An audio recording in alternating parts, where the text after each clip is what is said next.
Shalom, selamat pagi kepada Bapak, Ibu, Saudara-saudari sekalian Jemaat GSK dimanapun berada. Puji syukur kepada Tuhan, kita boleh bersama-sama lagi beribadah kebaktian secara online. Dan mari kita buka ibadah ini dengan pertolongan Tuhan. Pertolongan kita adalah dalam nama Tuhan yang menjadikan langit dan bumi, yang tetap setia untuk selama-lamanya. Turunlah atas kita sekalian anugerah dan damai sejahtera dari Allah Bapa dan Tuhan kita Yesus Kristus. Amin. Bagaimana kabarnya Bapak, Ibu, Saudara Jemaat GSK sekalian? Saya berharap bahwa kabar dari jemaat sekalian baik-baik saja, karena saya yakin bahwa kasih setia Tuhan yang telah dinyatakan kepada kita, itulah yang akan menjaga jemaat sekalian. Kasih setianya yang begitu luar biasa sampai tidak bisa kita balas selain dengan puji dan sembah Dia. Mari kita bersama-sama nyanyikan lagu Kasih Setiamu yang kurasakan. Kasih setiamu yang kurasakan lebih tinggi dari langit biru. Kebaikanmu yang telah kau nyatakan lebih dalam dari lautan. Berkat-Mu yang telah ku terima sempat membuat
bersama-sama kita berdoa.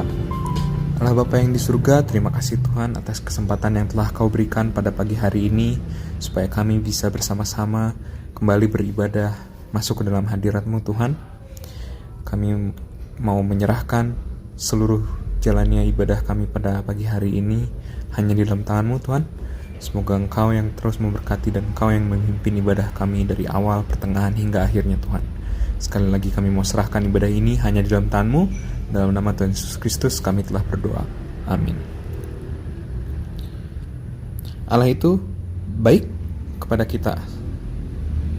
Dia yang telah menunjukkan kasih setianya kepada kita. Dia yang menyatakan kebaikannya kepada kita. Dia yang menyediakan apa yang kita perlukan. Kasih setianya tidak pernah berubah dari dulu, sekarang, dan sampai selamanya. Mari kita bersama-sama angkat pujian. Allah itu baik.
Mari bersama-sama kita membaca firman kita pada pagi hari ini, diambil dari Roma 1 ayat yang ke-1 sampai yang ke-7. Roma pasalnya yang ke-1 ayat yang ke-1 sampai yang ke-7. Salam dari Paulus, hamba Kristus Yesus, yang dipanggil menjadi rasul dan dikuduskan untuk memberitakan Injil Allah. Injil itu telah dijanjikannya sebelumnya dengan perantaraan nabi-nabinya dalam kitab-kitab suci. Tentang anaknya yang menurut daging diperanakan dari keturunan Daud, dan menurut Roh Kekudusan dinyatakan oleh kebangkitannya dari antara orang mati, bahwa ia adalah anak Allah yang berkuasa, Yesus Kristus Tuhan kita. Dengan perantaraannya kami menerima kasih karunia dan jabatan rasul untuk menuntun semua bangsa, supaya mereka percaya dan taat kepada namanya. Kamu juga termasuk di antara mereka, kamu yang telah dipanggil menjadi milik Kristus. Kepada kamu sekalian yang tinggal di Roma, yang dikasihi Allah, yang dipanggil dan dijadikan orang-orang kudus, kasih karunia menyertai kamu dan damai sejahtera dari Allah Bapa kita dan dari Tuhan Yesus Kristus. Demikian pembacaan firman kita pada pagi hari ini. Selanjutnya mari kita bersama-sama mengakui iman kita berdasarkan pengakuan iman rasuli. Aku percaya kepada Allah, Bapa yang Maha Kuasa, Khalik langit dan bumi, dan kepada Yesus Kristus, anaknya yang tunggal Tuhan kita, yang dikandung daripada Roh Kudus, lahir dari anak darah Maria, yang menderita sengsara di bawah pemerintahan Pontius Pilatus, disalibkan, mati dan dikuburkan, turun ke dalam kerajaan maut. Pada hari yang ketiga, bangkit pula dari antara orang mati, naik surga, duduk di sebelah kanan Allah, Bapa yang Maha Kuasa.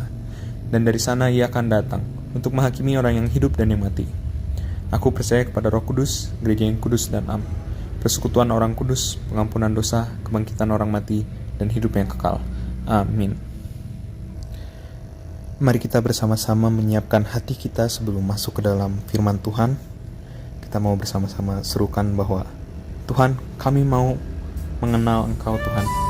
Kami mau belajar mengenal-Mu, karena kami tahu rencana-Mu indah bagi kami.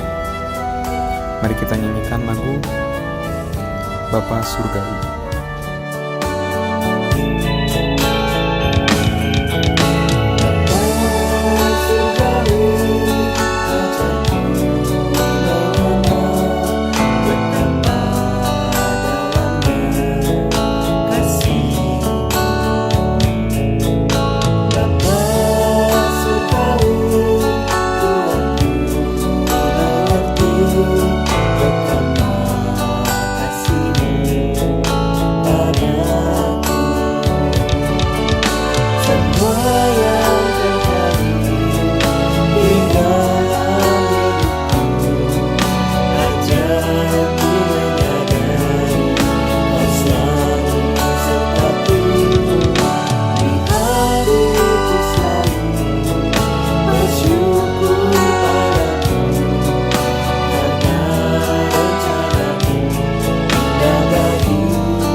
Selamat pagi Bapak Ibu Saudara yang dikasihi Tuhan.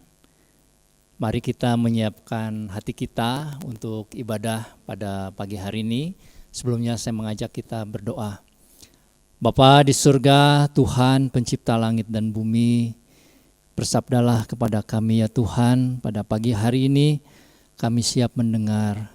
Tuhan tolonglah kami jika ada hal-hal yang tidak berkenan kepada Tuhan. Kiranya Engkau yang menyucikan hati kami dan biarlah Roh-Mu yang menerangi hati kami. Melalui firman Tuhan kami dikuatkan, kami diberikan pengertian dan terlebih lagi ya Bapa, semakin kami berjalan sesuai dengan kehendak-Mu. Dalam nama Tuhan Yesus kami berdoa. Amin. Bapak Ibu Saudara, mari kita membuka bagian firman Tuhan diambil dari surat Roma pasal yang ke-1 ayat 1 sampai dengan ayat yang ke-7. Demikian firman Tuhan, dari Paulus, hamba Kristus Yesus, yang dipanggil menjadi rasul dan dikuduskan untuk memberitakan Injil Allah. Injil itu telah dijanjikannya sebelumnya dengan perantaraan nabi-nabinya dalam kitab-kitab suci, tentang anaknya yang menurut daging diperanakan dari keturunan Daud dan menurut roh kekudusan dinyatakan oleh kebangkitannya dari antara orang mati, bahwa ia adalah anak Allah yang berkuasa, Yesus Kristus Tuhan kita. Dengan perantaraannya kami menerima kuasa, dengan perantaraannya kami menerima kasih karunia dan jabatan rasul untuk menuntun semua bangsa supaya mereka percaya dan taat kepada namanya. Kamu juga termasuk di antara mereka, kamu yang telah dipanggil menjadi milik Kristus. Kepada kamu sekalian yang tinggal di Roma, yang dikasihi Allah, yang dipanggil dan dijadikan orang-orang kudus, kasih karunia menyertai kamu dan damai sejahtera dari Allah Bapa kita dan dari Tuhan kita Yesus Kristus. Demikian firman Tuhan, saudara-saudara berbahagia kita yang membaca dan melaksanakan firman Tuhan. Saudara-saudara yang dikasihi Tuhan, kita kalau memberikan kabar saat ini sangat mudah karena kita mempunyai berbagai macam sosial media. Kita tidak lagi terbiasa saat ini berkirim surat. Ya, saya waktu Natal tahun lalu juga iseng-iseng mau kirim surat dan ucapan Natal, kartu Natal, juga menjadi enggan saudara karena apakah pos surat ini masih ada atau tidak begitu. Kita saat ini berkirim kabar itu dengan sosial media sangat cepat. Bahkan kalaupun kita mau memberikan kabar yang panjang lebar pun, sampai berjilid-jilid buku pun saat ini bisa. Nah, tetapi berbeda dengan pada waktu Rasul Paulus hidup, kira-kira abad pertama. Atau mungkin sekitar tahun 40 atau tahun 50, ya berarti sekitar 2000 tahun yang lalu, saudara-saudara.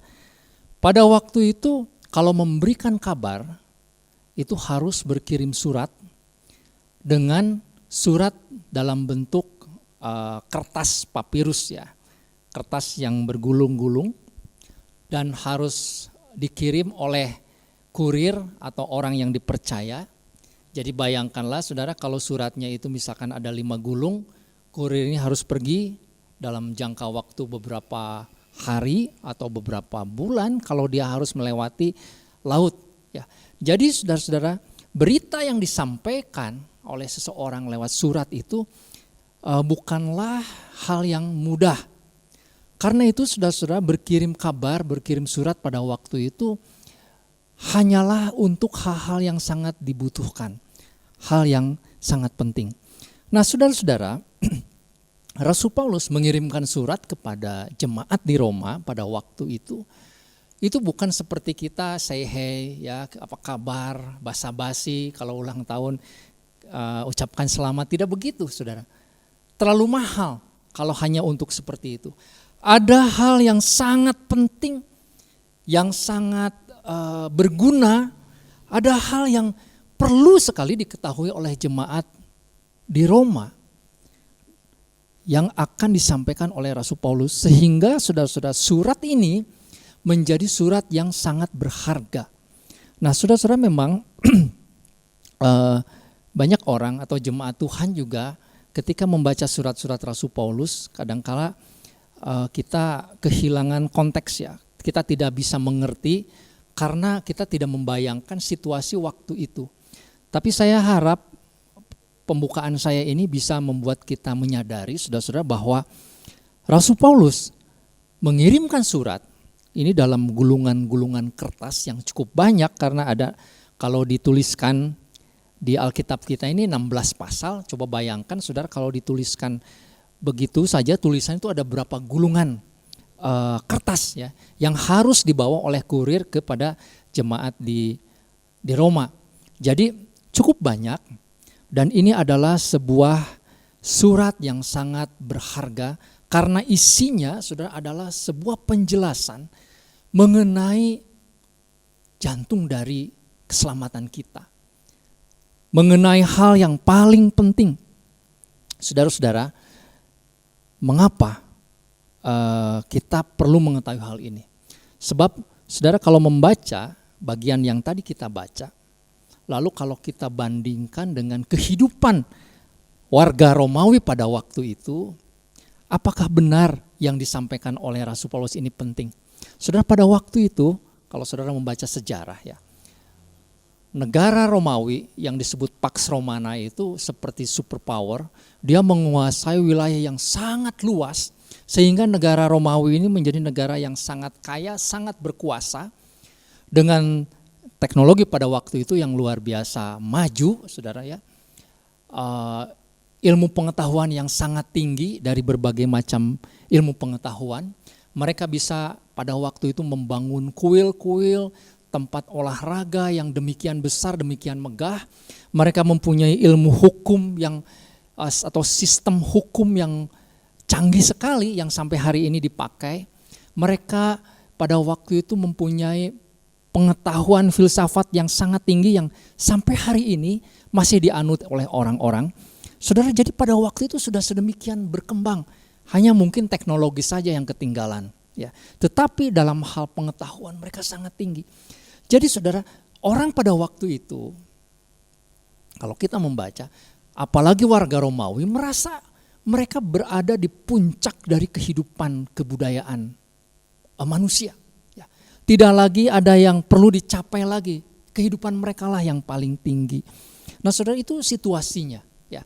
Kekayaan melimpah, kehidupan begitu berkembang, sangat maju, dan Romawi, negara Romawi ini kemudian mempunyai kota-kota lagi atau mempunyai wilayah-wilayah yang menjadi kota-kota yang mirip Romawi di seluruh daerah Afrika Utara, di Eropa, juga di Asia, di beberapa bagian Asia, saudara.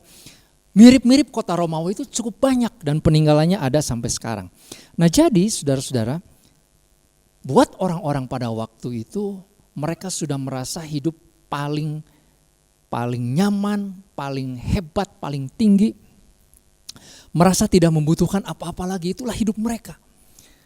Nah tetapi saudara-saudara, Rasul Paulus menuliskan surat kepada jemaat di Roma, sebuah kelompok masyarakat, komunitas Kristen yang kecil, terdiri dari orang-orang Romawi dan juga orang-orang Yahudi, dan mungkin juga ada suku-suku yang lain, ya jemaat kecil sebetulnya. Dan mereka diberitahukan bahwa yang dituliskan oleh Paulus ini adalah sesuatu yang lebih penting, lebih bernilai, lebih berguna, dan menyangkut mati hidupnya manusia sebetulnya. Bukan apa yang dilihat di negara Romawi ini, tetapi berita ini yang disampaikan oleh Paulus sangat penting.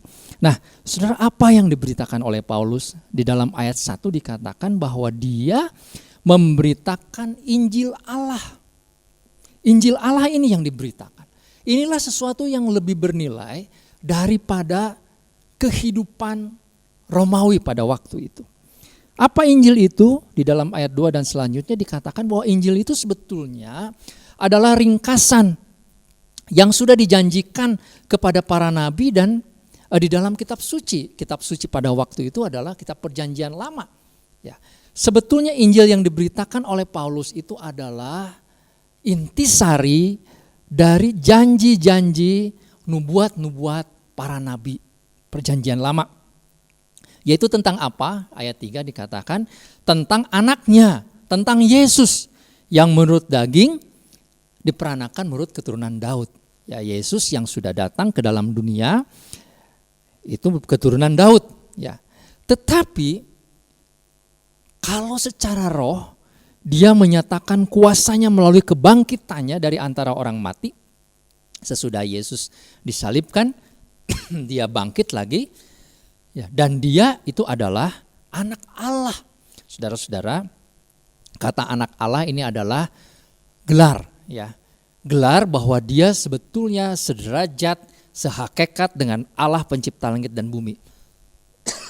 Siapa dia?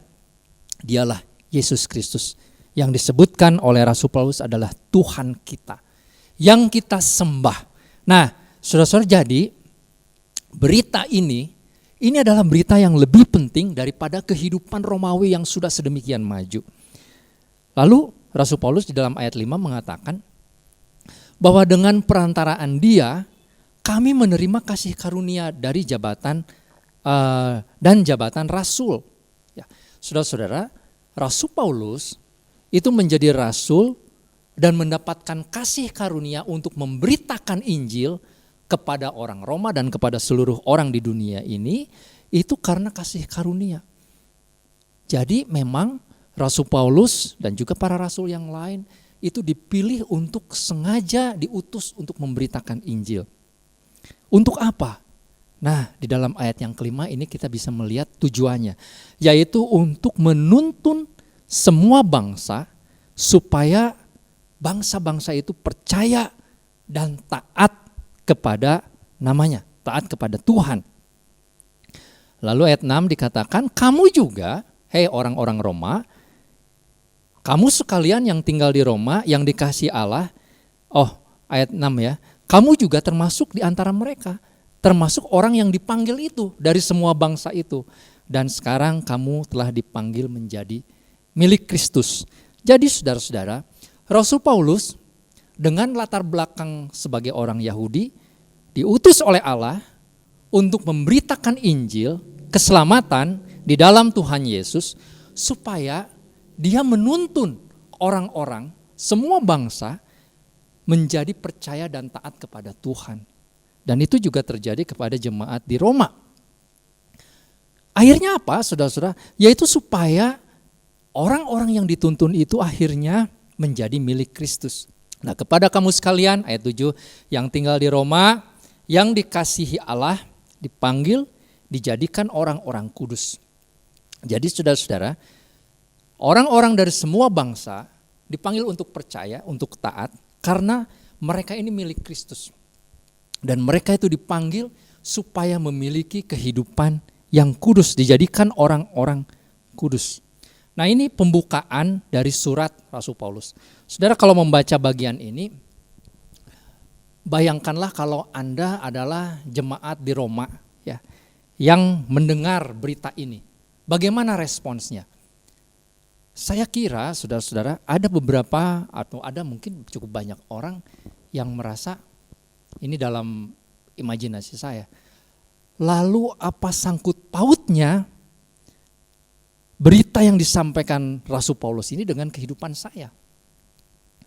Nah, mengapa saya bertanya demikian? Karena saudara-saudara, saya juga membayangkan ketika orang-orang zaman sekarang membaca bagian ini, harusnya bertanya, apa sangkut pautnya? Apa kepentingannya, apa gunanya, apa nilainya dengan kehidupan saya pada saat ini? Saudara-saudara yang dikasihi Tuhan, apakah ini yang disampaikan oleh Rasul Paulus ini adalah sekedar agama, jalan kehidupan? Apakah yang disampaikan oleh Rasul Paulus ini adalah semacam pelajaran etika gitu ya, jalan moralitas supaya orang hidup lebih baik? Apakah sekedar itu? Sehingga Rasul Paulus mengatakan ini begitu pentingnya kamu mendengar berita ini. Nah saudara, supaya mudah saya mencoba untuk membuat atau menganalogikan atau membandingkan ya dengan sebuah contoh.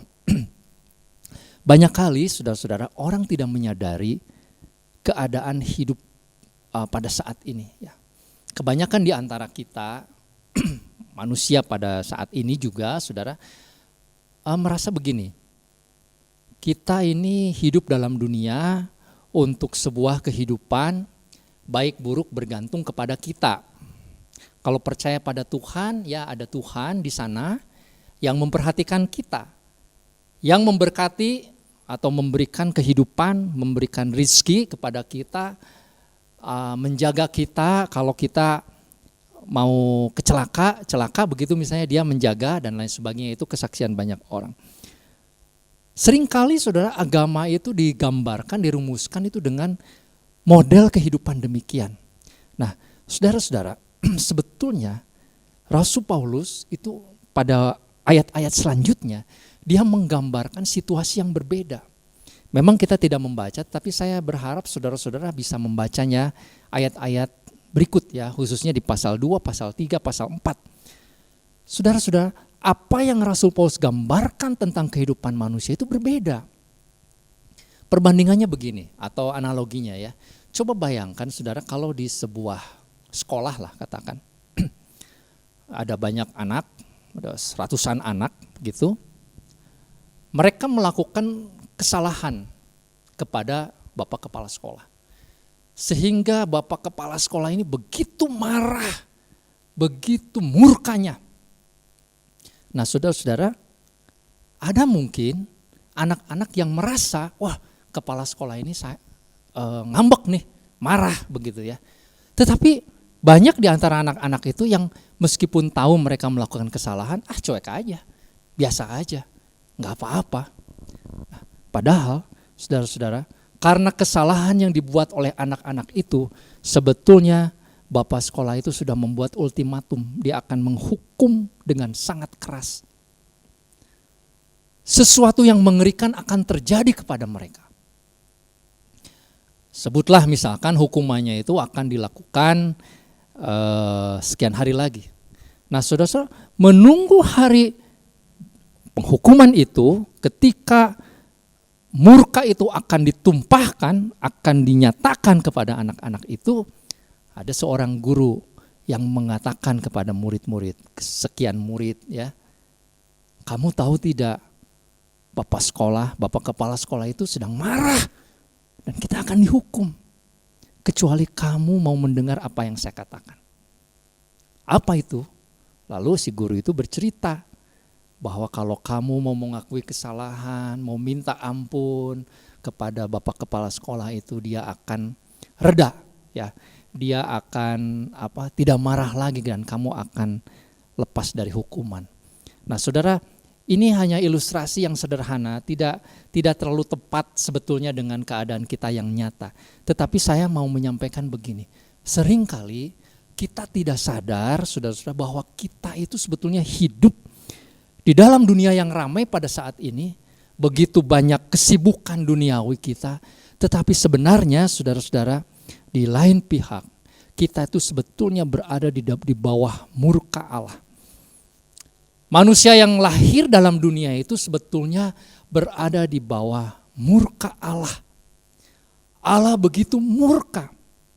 Mengapa? Sebab manusia melakukan dosa. Saudara bisa membaca di pasal 2 dan di pasal 3. Tidak ada satupun yang tidak berdosa.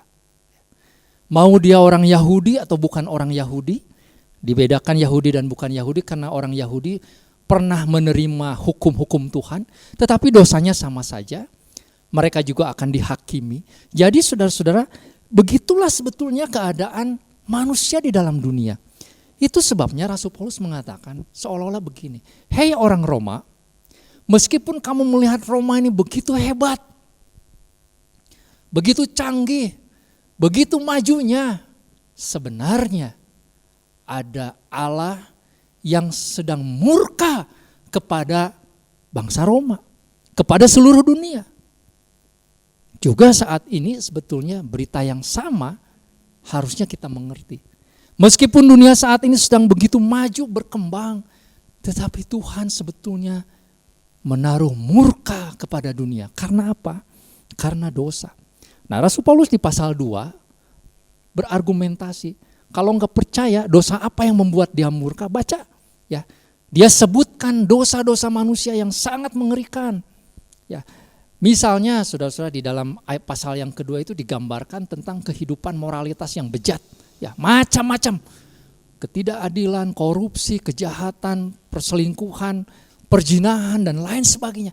Itu menjadi potret masyarakat pada waktu itu, dan itulah sebuah gambaran bahwa kita ini manusia berada di dalam dosa.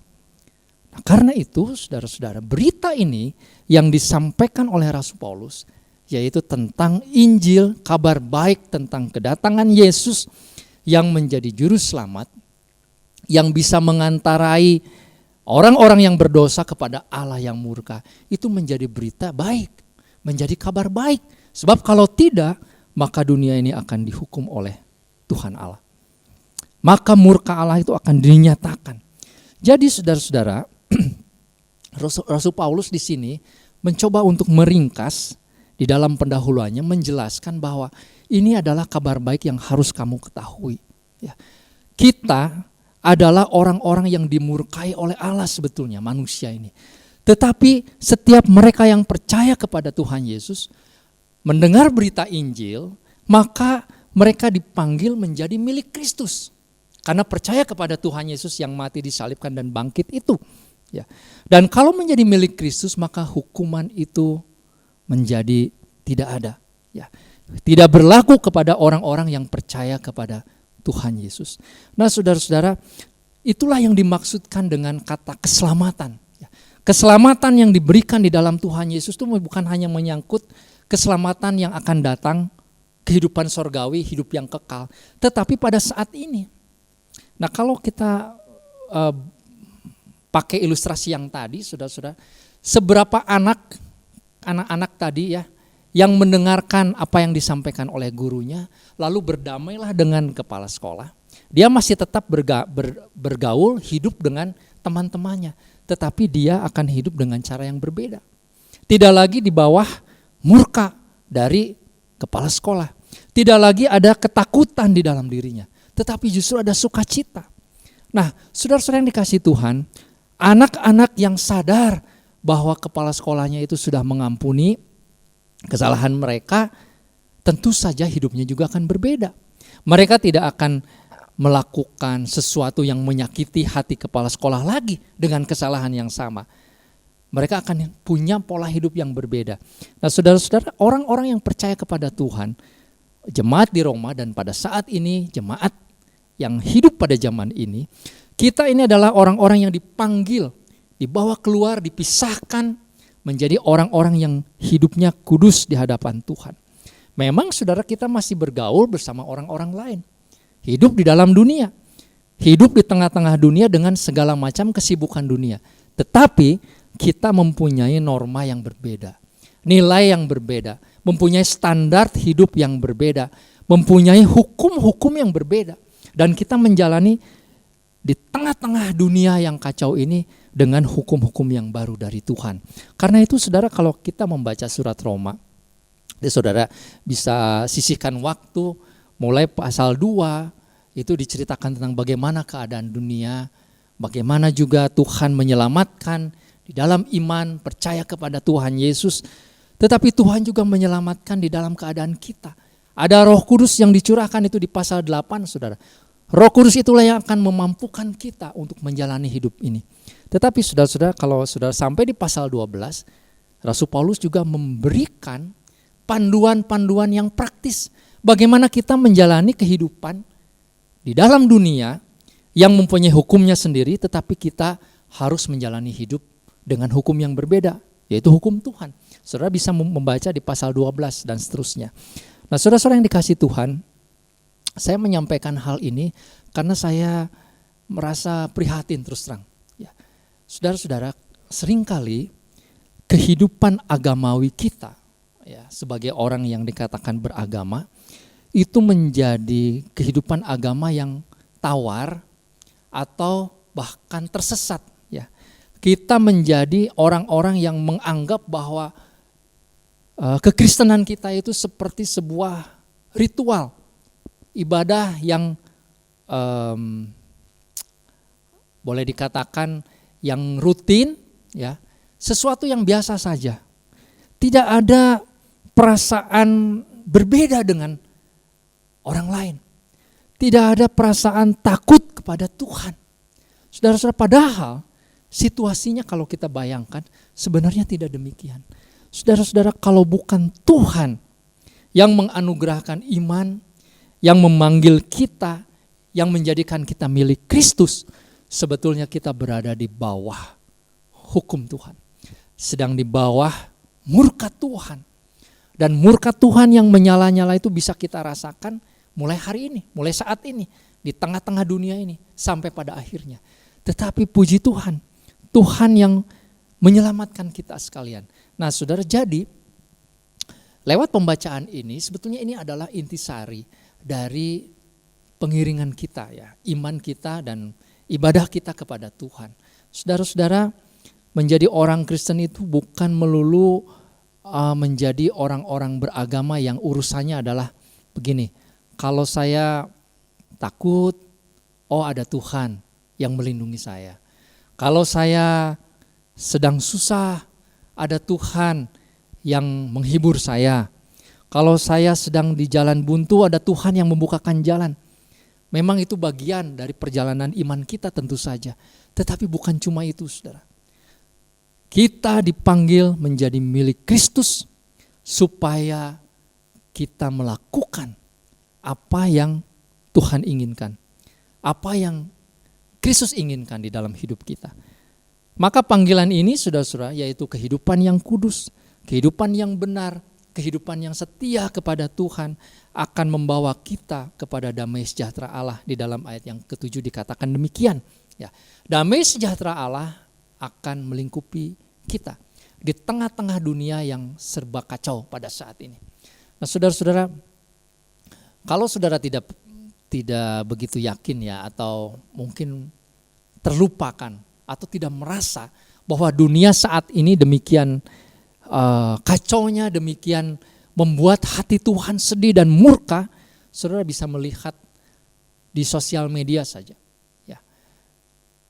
Berapa banyak saudara ucapan-ucapan, ujaran-ujaran, hasutan ataupun juga hujatan kepada Allah disampaikan lewat lagu, lewat film, lewat ucapan langsung, lewat komedi. Saudara-saudara, ada banyak orang yang secara langsung melawan kepada Tuhan. Nah, di dalam perilaku dan perbuatan, wah luar biasa saudara. Apa dosa-dosa yang disampaikan di dalam surat Roma itu kita saksikan pada saat ini.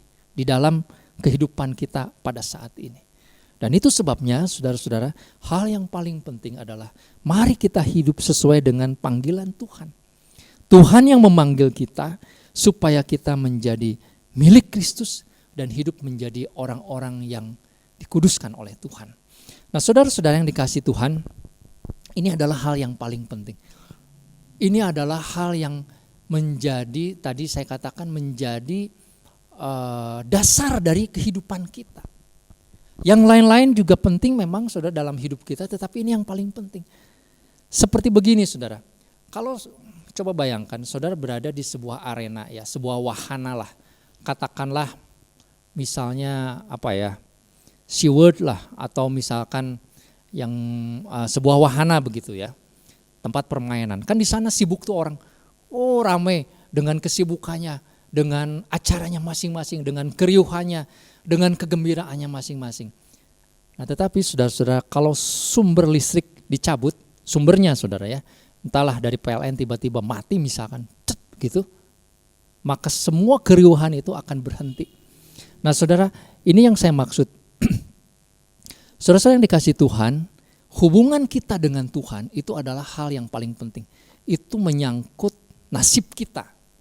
Begitu itu berhenti, dicabut, maka selesailah hidup kita. Segala keriuhan, keramaian, kesibukan kita itu menjadi tidak ada artinya. Karena sumber hidup kita berhenti. Karena itu saudara-saudara yang dikasihi Tuhan, marilah pada saat ini saya mengajak kita menjadi orang-orang Kristen yang sungguh-sungguh kembali kepada panggilan semula, yaitu menjadi milik Tuhan, hidup menjadi orang-orang yang dikuduskan oleh Tuhan. Itu yang paling penting di antara semua yang penting. Ya, tentu saja hal-hal duniawi, tugas-tugas, tanggung jawab kita sebagai manusia, sebagai kepala keluarga, sebagai ibu rumah tangga, tentu saja ada hal yang harus kita jalankan. Tetapi semuanya itu sudah adalah dalam kaitan panggilan Tuhan kepada kita. Hari-hari ini saudara-saudara, kita akan semakin berhadapan dengan situasi yang tidak menentu. Entah lewat pandemi atau efek dari pandemi ini yang akhirnya mengakibatkan hal yang lain. Salah satunya saudara-saudara adalah kemajuan teknologi yang luar biasa. Kalau saudara membaca kemajuan teknologi pada saat ini akan mengubah banyak hal dari kehidupan kita di masa yang akan datang. Saudara, ini akan sangat mengejutkan, akan sangat membuat kita menjadi berubah, ya, dipaksa untuk berubah oleh kemajuan teknologi. Ini akan mempengaruhi sistem ekonomi, mempengaruhi sistem keuangan, mempengaruhi banyak hal. Nah, saudara, apakah orang-orang Kristen tetap siap menghadapi zaman yang berubah seperti ini? Saudara, saya berharap kita mengingat kembali panggilan Tuhan. Dunia boleh berubah, yang kita tidak tahu, kita tidak bisa prediksi bagaimana. Tetapi orang-orang yang percaya kepada Tuhan tetap setia, tetap mengikut kepada Tuhan, karena Tuhan yang memanggil kita, yang menjadikan kita adalah orang-orang kudus, dan Tuhan sumber damai sejahtera yang akan memberikan kepada kita damai sejahtera dan penyertaannya. Amin. Tuhan Yesus memberkati kita sekalian. Mari kita berdoa. Bapa di surga, tolonglah Tuhan memberikan pengertian pada kami lebih dalam lagi, supaya ketika firman Tuhan yang sudah disampaikan ini ya Tuhan, bisa menjadi penuntun bagi kami, memanggil kami kembali untuk menjadi orang-orang yang taat, percaya, hidup di dalam kebenaran dan anugerah Tuhan. Mohon berkat-Mu Bapa, biarlah firman Tuhan ditaruh dalam hati kami. Dalam nama Tuhan Yesus kami berdoa dan mengucap syukur. Amin. Tuhan Yesus memberkati, sampai kita berjumpa kembali. Terima kasih untuk firman yang telah diberikan. Kiranya Tuhan memberkati terus dalam pelayanannya, dan kiranya firman Tuhan yang telah disampaikan bisa menjadi berkat bagi semua yang mendengarnya. Mari kita akhiri ibadah ini dengan menyanyikan doksologi.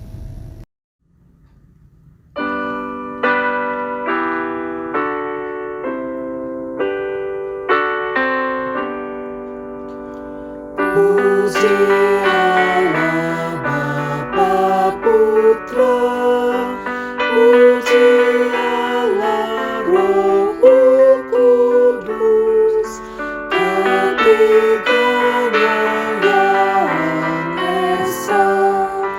Pohon selamat sumber berkat. Amin.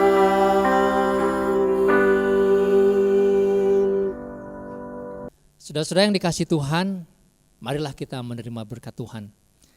Saudara-saudara yang sudah menerima firman Tuhan, taruhlah firman Tuhan di dalam hati dan laksanakan di dalam kehidupan sehari-hari, dan saat ini terimalah berkat Tuhan.